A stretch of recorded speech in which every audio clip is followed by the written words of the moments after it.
كنت طبعا بدل رحت نادي الصيد المصري، فما اقدرش ما اقول لكمش ايه اللي بيحصل بالظبط.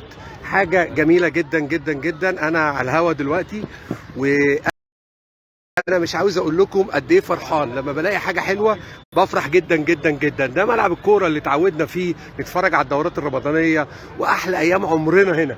لقيت دورة البراعم اللي هي رقم 17 بتتعمل وكمان الجديدة اللي هي بتتعمل طبعا دي رقم 17. بس اللي جميل فيها اللي بيديرها هو اخويا وحبيبي منص.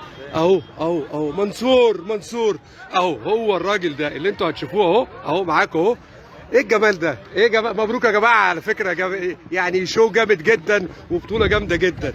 ايه يا منص بقى يا حبيبي، ايه الجمال ده؟ يا كابتن عيسى. ايه الجمال الحلاوه اللي احنا شايفينها. اقل حاجه ده بيتنا ده يا كابتن عيسى. يا منص انت بتعمل شغل جامد جدا يا منص. انا خليك يا كابتن بجد. عايز تقول ايه للجمهور بتاعك؟ انهي جمهور يا كابتن؟ اللي هو الجمهور مصر بتاع نادي الصيد بقى، نادي الصيد المصري. انت عندك الجمهور انا زملكاوي. طب وماله يعني يا كابتن منص؟ انت ايه يعني بتاع الهوا؟ قول لنا بقى ايه اخبارك ونادي الصيد. طبعا ده عشره عمر. ايوه طبعا ده بيتي ده. ايه الجديد اللي عملوه لنا هنا بقى؟ البطوله دي بقى لها 17 سنه بتتعمل. واحنا السنه دي احنا اللي عاملينها يعني. والفرق ان احنا معانا فرق، يعني عاده الفرق بتيجي هي يعني كل سنه، ممكن تختلف من سنه لسنه، في انديه تخش وانديه ما تخشش، بس معظم القطاعات المحترمه اللي بتلعب جمهوريه وبتلعب ممتاز به موجوده السنه دي. طبعا معانا زي ما انت شايف رعاه كتير. التحكيم كله اتحاد. اتحاد طبعا، كلها اتحادات وحكام درجه اولى وناس محترمه.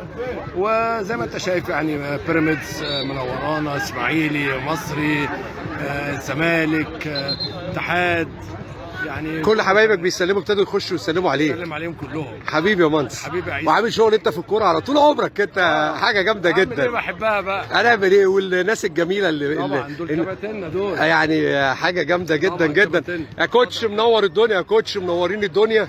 وفرقه كره القدم والمدربين العظماء. ايه الجمال ده؟ ايه الجمال ده؟ منور الدنيا منور الدنيا. اي اوامر يا رجاله بلدنا. ده تسخين عالمي ده. في منهم حد بيلعب تايكوندو ولا كله كره قدم بس؟ حبيبي شكرا رجاله، شكرا كل الناس الحلوه اهي.